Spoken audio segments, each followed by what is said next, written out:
I have two questions for you. Have you ever stressed over the most trivial issues that have proven to be worth no time at all? Yeah, me too. Now, have you ever looked outside a plane window and gotten an indescribable feeling? One with a tinge of uneasiness and, well, paradoxically, a tinge of comfort?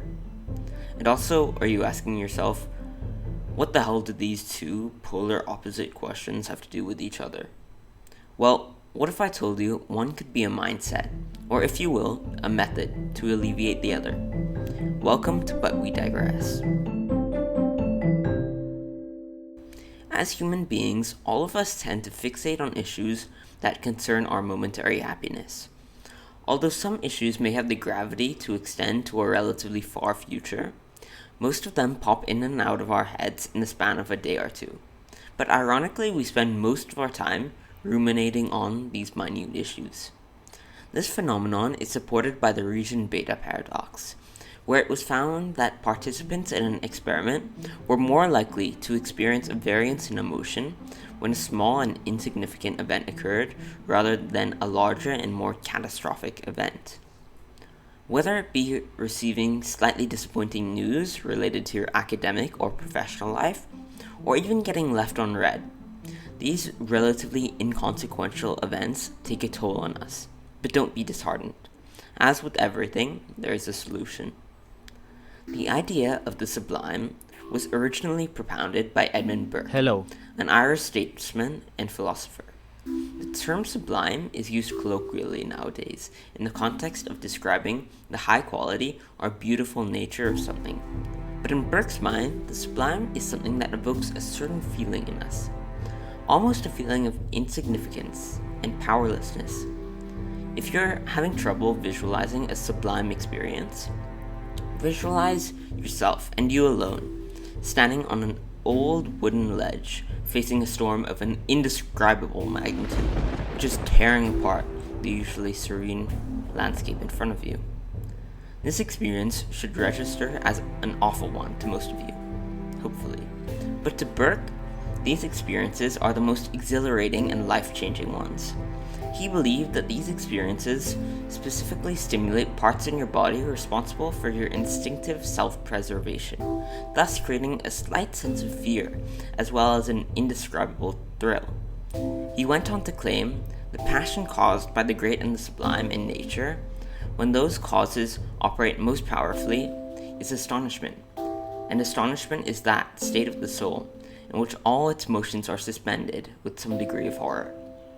The feeling of the sublime additionally acts as a corrective, contextualizing the events and problems of our day by exposing and reminding us of the vastness of that around us and our impotence in comparison to it.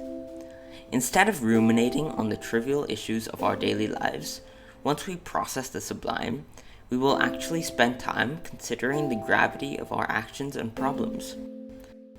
Contrary to Burke's desires, most of us aren't caught up in a life-altering storm daily. So how can we apply this concept to our daily lives? Around us in the hustle and bustle of our lives, we rarely get a chance to stop and observe what is happening around us.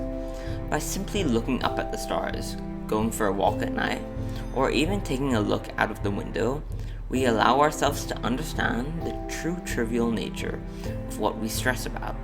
If we take a step back from our somewhat self-centered mindset and consider the vastness of the universe, our problems seem to fade away. While looking at the big picture can help, it's important to judge this theory in the context of our lives right now.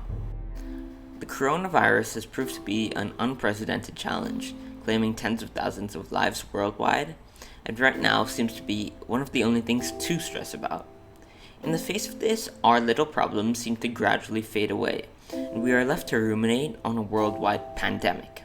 However, one thing we've learned from the sublime is that contextualizing our problems minimizes them.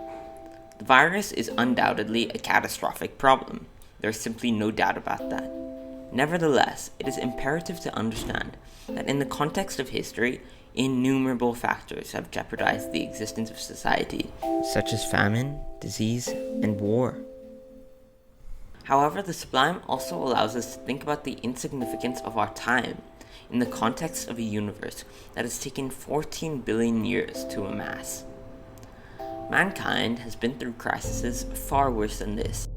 So in the meantime, look after yourself and those around you. Take care.